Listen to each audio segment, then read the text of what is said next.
강의라 시작하겠습니다.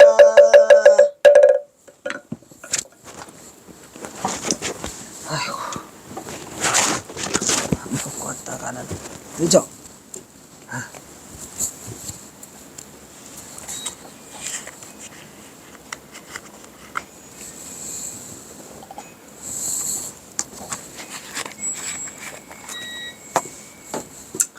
버텨야 돼.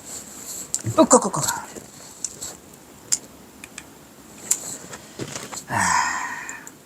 처음에는 무릎이 까져 피가 흐르고, 그렇죠. 처음에 108대 할 때는 정말 죽을 만큼 힘들었죠. 손바닥이 부르뜨거나 했으나 이제는 굳은살이 붙고 속도도 빨라져 갖고 몸이 거뜬하게 108배를 소화하니 삼이승 동옥의 마음속에는 이 정계사 부처님이 들어앉아 있었더라.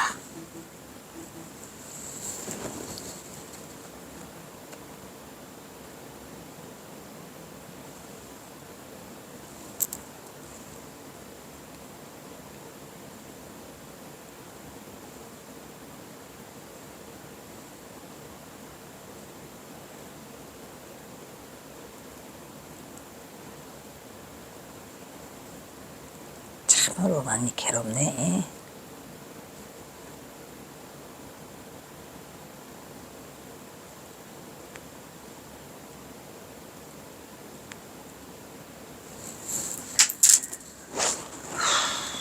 그래서 이미 정계사 부처님이 마음속에 들어앉아버렸다. 또 하나 난 몰래 간직하고 싶은 비밀이지만 동욱의 또 다른 즐거움이 말했잖아요. 간직하고 싶은 비밀인데, 집신 삼는 거를 어찌나 좋아했는지. 어렸을 때의 버릇인 집신을 삼는 일이었다. 볏집으로 집신을 삼는 것은 쌍놈.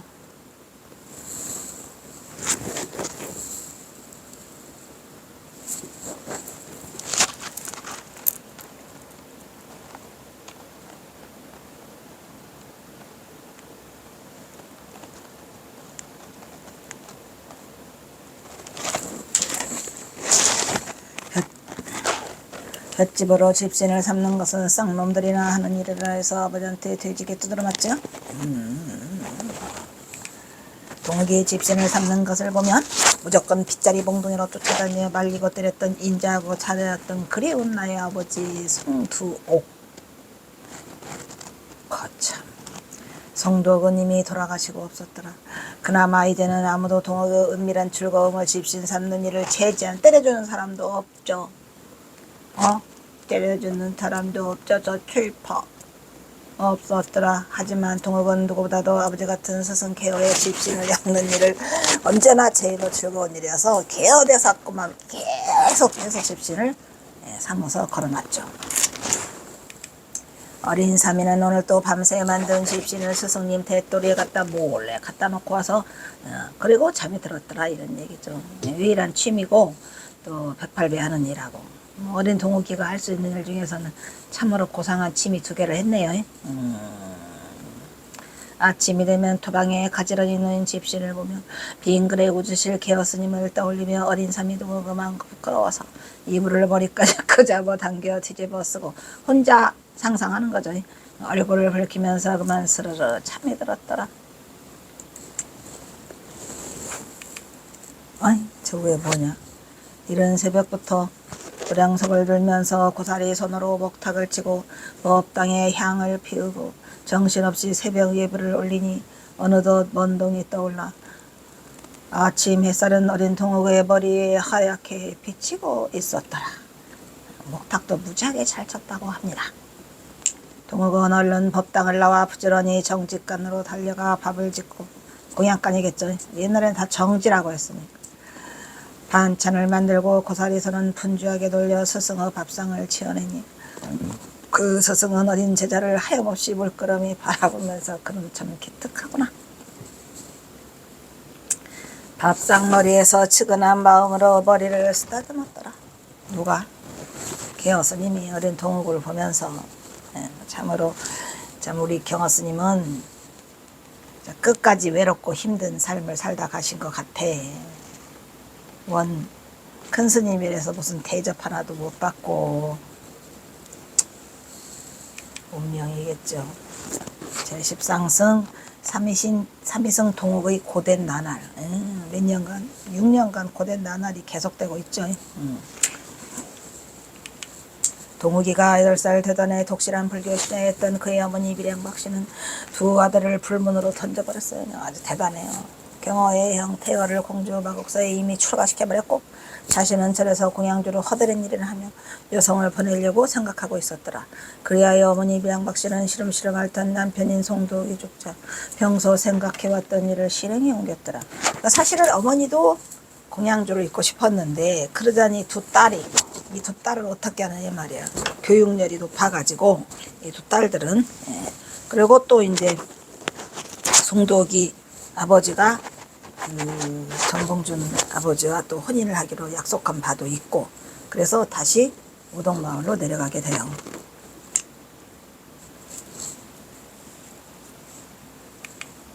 그래서 맏아들 동석은 외갓집안인 어린 금해대사를 따라 마곡사에 출가시켜 득도케 하였으나 둘째 아들 동욱에 대해서는 출가에 대해 아직 마음이 썩 내키지 않았더라. 왜냐하면 이제 겨우 나이가 8살의 나이로 동진 출가시키기에는 너무 어린 나이였기 때문이었으나 근데 과감하게 실행을 하죠. 그리고 남편 송도욱이 떠난 뒤에 홀로 남아 자식들을 키우기는 그래도 어린 동욱이 든든한 울타리가 돼서 청계사에서 콩나물 장사를 하지만 든든한 가장 노릇을 했죠. 갓난아이 두 딸을 키울 수 있는 용기가 있었기 때문이기도 하였다. 또한 박씨는 아들 동욱에게 많은 기대를 걸고 있었는데 그것은 헌종 15년 8월 24일 태어난 지 사흘이 된 동욱이 도무지 울질 않았죠. 그래서 신기 유아라고 그랬잖아요. 그러니까 경호선사 어머니가 이 경호선사에 대한 그 막연한 그런 믿음과 어떤 기대가 있었어요. 큰 인물이 될 거라는. 모두 죽은 생명으로 생각하고 뜯어 버리라고 했는데 어머니 박씨는 아들 동욱을 절대로 버리지 않았죠. 부둥켜 안고 젖을 먹이다가 목욕을 시키자 사흘 만에 비로소 울음을 터뜨린 신이 한 이 아이에 대해서 남다른 애정과 기대감을 갖고 있었기 때문에 그래서 어머니는 이 경호에 대해서 처음에는 선뜻 출가시킬 생각을 못했어요. 그것도 또 운명이라고 서울에 와가지고 또 계어대사를 만나서 출가를 하게 되는 그러한 또 인연이 기다리고 있었겠죠. 그래서 밀양박씨는 남편 송도욱이 우라병으로 사망하자 당장 살 길이 막막해진 박씨 부인이지만 남은 가재를 다 정리하고 물레방앗간까지 다 팔아 헤쳐서 모든 건설들에게는 이제 그 건설은 여기 뭐예요? 건설은 이제 노비가 많았었어요. 머슴들이 많아서 그동안의 정리를 생각해서 넉넉히 사경들을 다 쳐주고 돈을 주고 뭐라고 그래 그거 퇴직금처럼 싹 나눠주고 정리해서 흩어지게 하였더라 이런 얘기죠.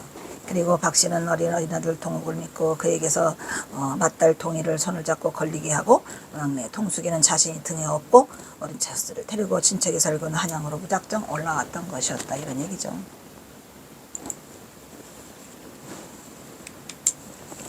지난 날들을 생각해보면 그러니까 동석이는 이제 부처님한테 곧바로 보냈지만 친척 금해대사를 통해서 동욱이는 좀 경호사가 어머니가 좀 망설였어요. 왜냐면 태어날 때부터 좀 남다른 뭐가 구석이 있어가지고 좀 기대를 했었었죠. 그럴 수밖에 없겠죠. 다 부모라면은.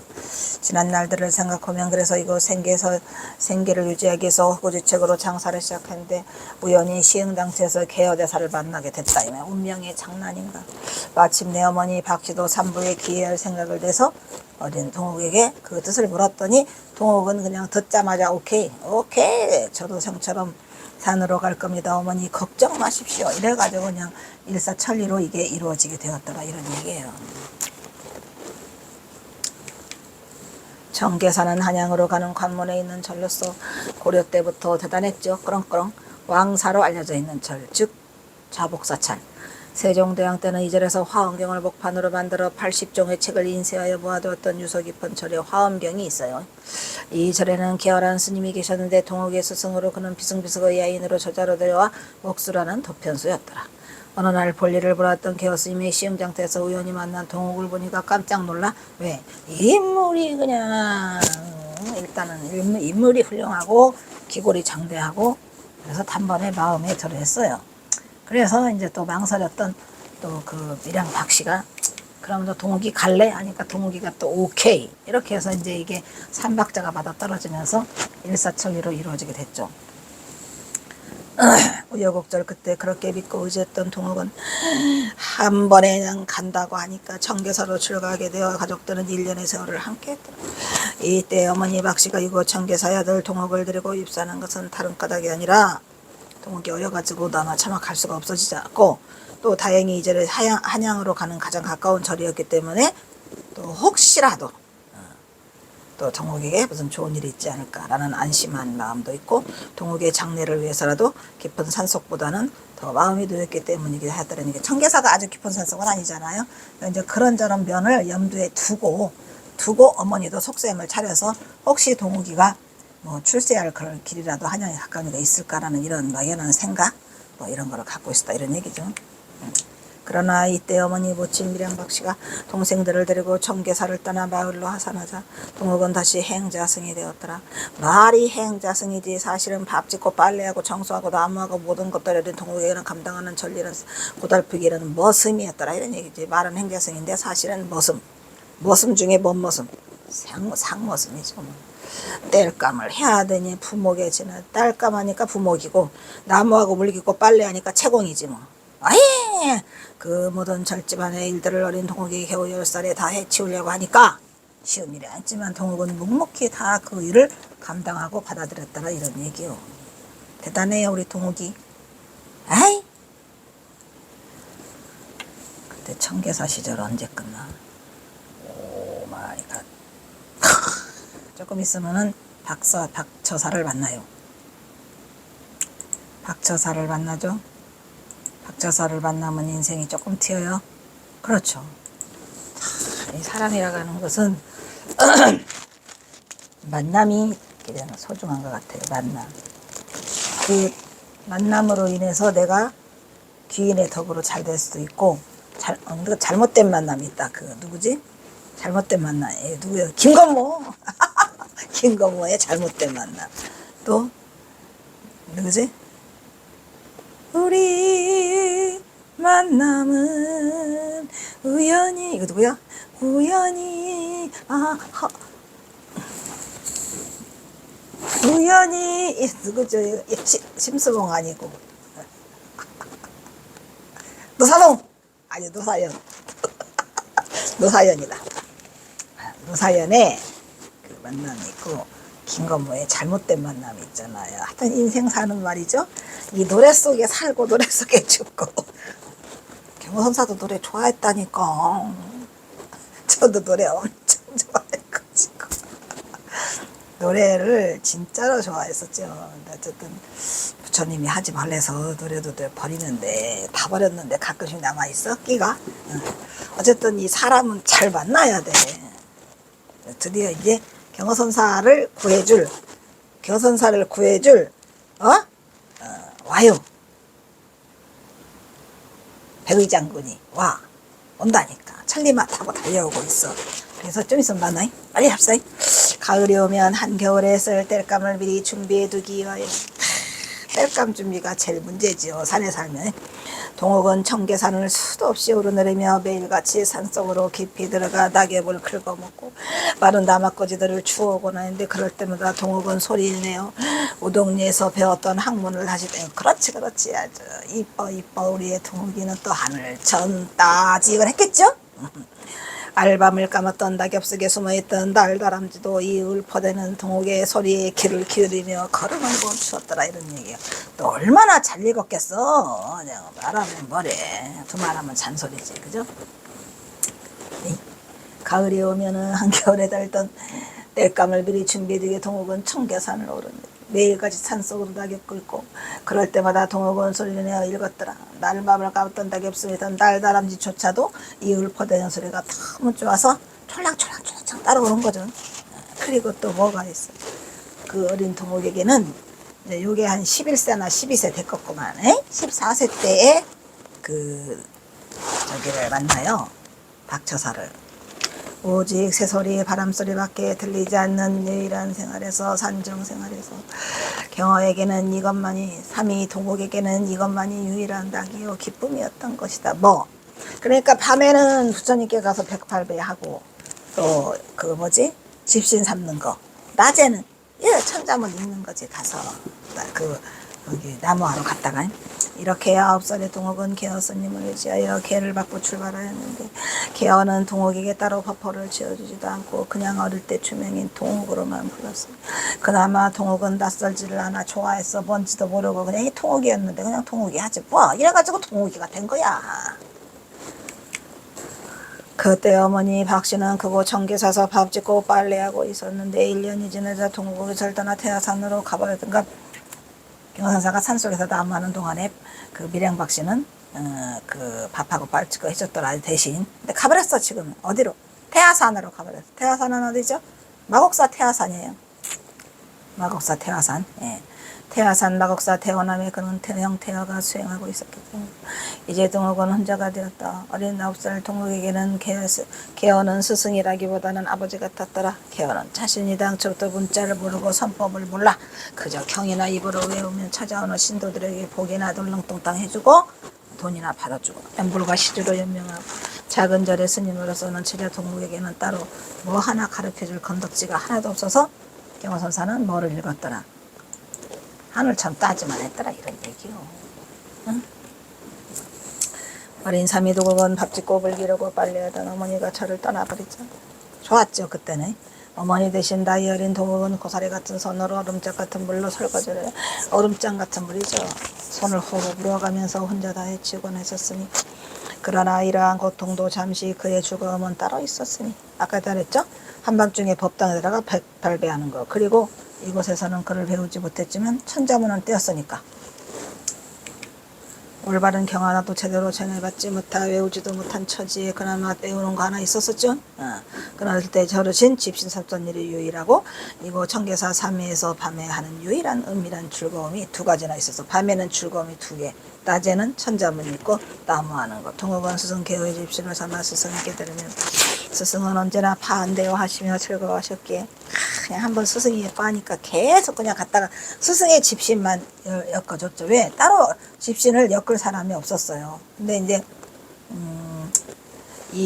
그 후에 이제 그 박처사가 오니까 또 박처사가 경화선사 보고도는 참 글도 잘 읽고 천자문도 뗐냐 하니까 그냥 또 박처사 것만 갖다가 또 집신을 갖다 맨날 갖다 삼아서 갖다 놓고 그랬었어요.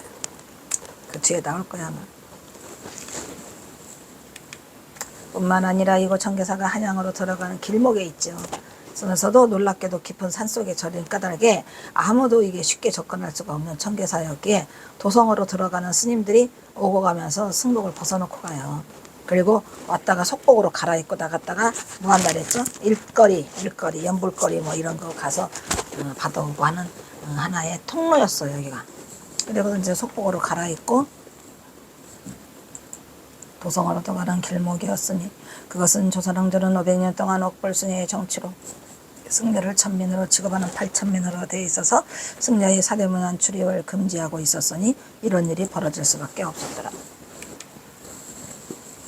그래서 아마 윤창하가 그 김태읍의 인간극을 평전에서 경허선사가 맨날 이런 사람한 땡초들만 봐가지고 그 술만 먹고 하는 거를 보고 듣고 해가지고 경허선사가 그게 습이되었다라는 그 이상한 깨꼬랭 같은 얘기를 쓰고 자빠져 있잖아요. 이곳 청계사에서 스님들의 한양 사대문안에서 볼일을 보고 다시 은밀하게 속복으로 갈아입고 사라지고 나는 일이 자주 있어서 거기서 뭐 자지도 않아요. 왜? 애기밖에 없는데도 밥을 먹을 때도 없고. 그런데 그런 스님들이 오면 산이승 동옥은 한눈에 그 스님의 발의 크기를 눈노림으로 채워두었다가 그것만 주는구만. 밤새 집신을 엮어서 돌아가는 스님에게 도걸레 선물을 하기도 하느냐. 집신 도사야?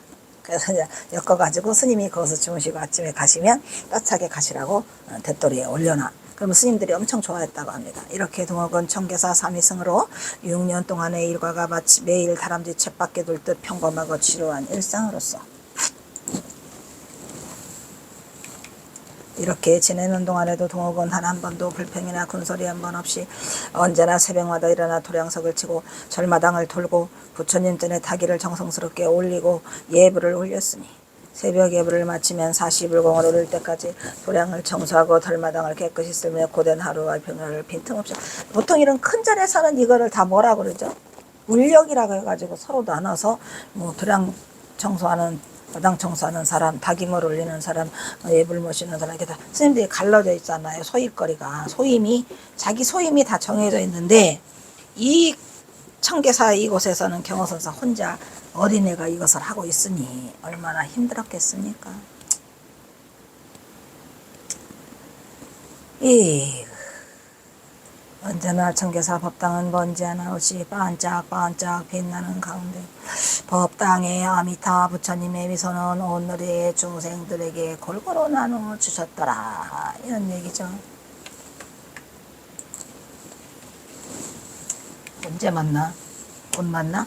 어린 삼이 동욱은 이런 부처님을 믿고 열심히 도량을 지키고 수화하는 일에 몰두하다 보니 하루는 쏜살같이 진짜 바빠 일하기가. 어느덧 동욱도 이곳 청계사에 6년의 세월이 흘러서 누가 와요? 박처사가 오더라. 하하! 기도 훌쩍 커버리고 동자의 테를 벗어 제법 스님의 냄새가 솔솔 묻어나오고 있었더라. 이제 동욱의 나이는 14세가 되었더라. 나타나고 나타났어. 굿. 어서. 제14장 요양차온 선비 박처사를 만났다. 이 박처사도 만나고 싶은데 박처사가 이렇게 경호선사를 좀 찾아오시지.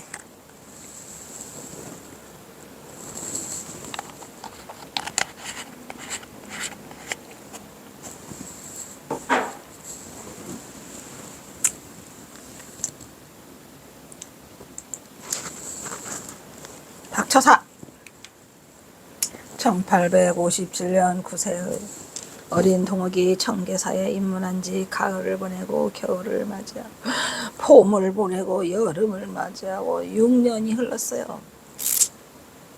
14세의 나이가 되던 1862년 좋아 봄 어느 날 박처사라는 선비가 청계사에서 자신의 폐병을 치료하고자 요양차 들렸어요. 오 마이 갓 진짜 이게 귀인이 온다니까. 에이? 이때 박처사는 유생으로서 하필이면 왜 청계사에 왔냐 이 말이야. 학식이 깊고 인물이 출중해. 그에 따른 인품 또한 준수하여 언제나 조용히 방 안에서 글을 읽으며 소일하면서 심신의 안정을 위하여 노력하는 선비의 모습이었더라. 좋아 굿. 아니 근데 이 홍현지 인간 미친 것 같아. 아무래도 미친 것 같으죠? 뭐를 이렇게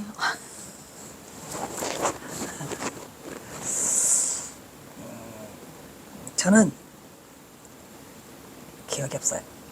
나는 한마디도 이걸 한글도 쓴 적이 없다 라고 해서 빠져나오고 싶어요. 제가 그랬잖아요. 근데 이거 저는 한번 읽으면 한번 쓰면 뒤를 안 봐서 지난번에 그 경화의 중도우리 선사상 그것도 12년 만에 봤다니까. 그거를 제가 우리 강의 앞에 한 거죠. 12년 만에 한 번도 못 보고 처음으로 봤어요. 박사논문 쓰고 난 이후로는. 얘도 마찬가지야. 지금 얘가 내가 몇 년 했었죠? 코로나 4년간에 내가 이거 썼어요. 코로나가 언제 들어왔나?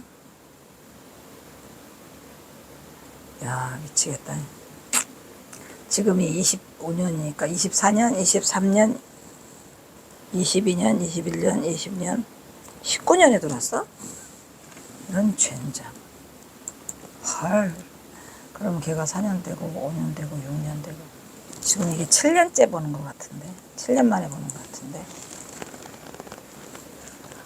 코로나가 언제 유행했냐 우리 만남은 2011년 1월이래요 2020년 1월부터 오 마이 갓 2020년에 시작했으니까 20년, 21년, 22년, 23년, 24년 5년 됐다. 소름 돋네. 소름 돋아 소름.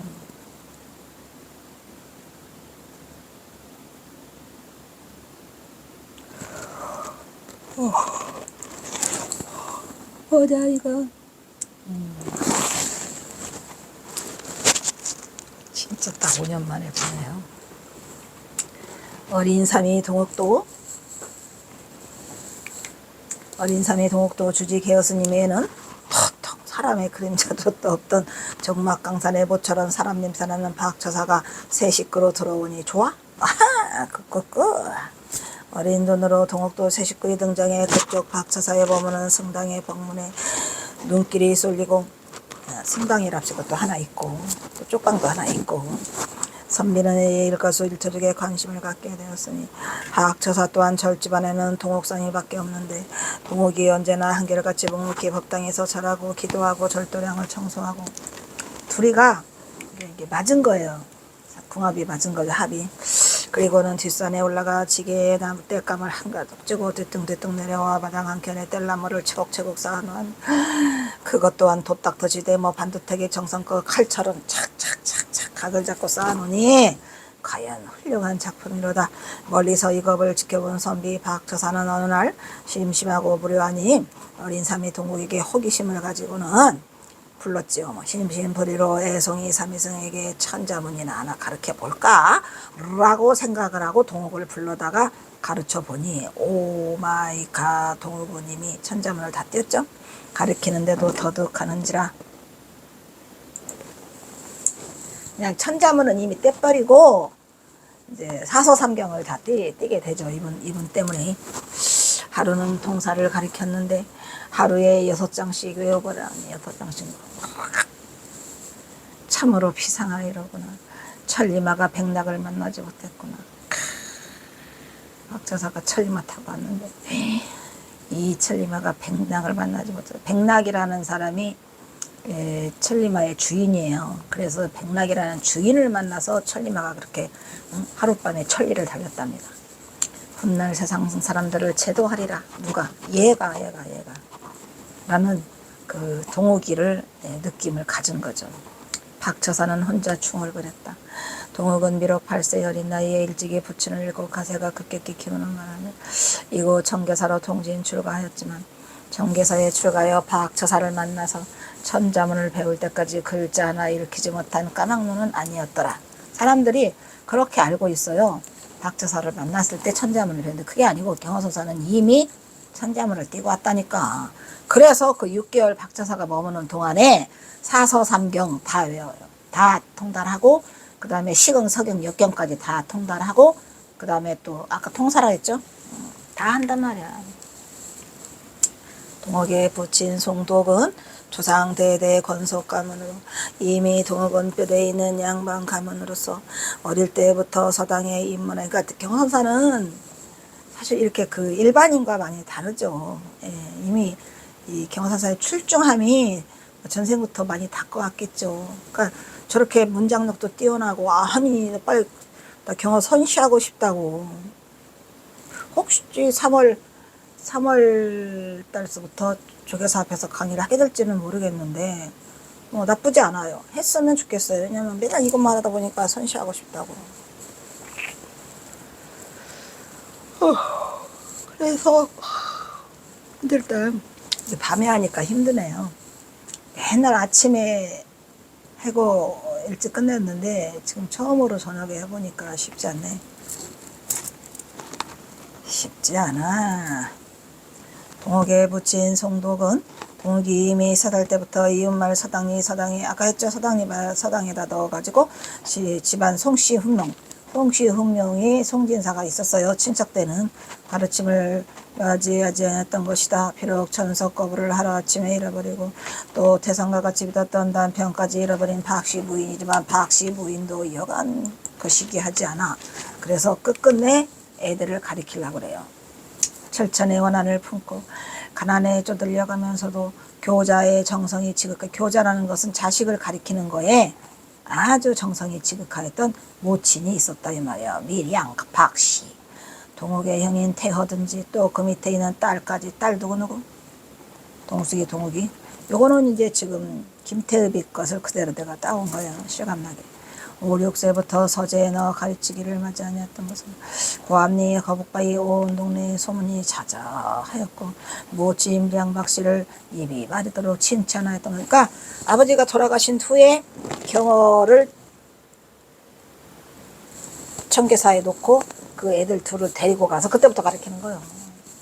그때부터. 그러니까 그냥 뭐 아주 악착같이 가르쳤죠. 거기에 이제 그 누구야 전봉준이도 같이 끼게 되는 거죠. 칭찬하였으니 여기서 끊겠습니다.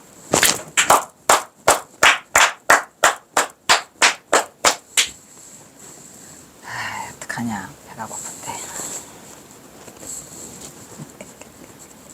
이 책도 안 해.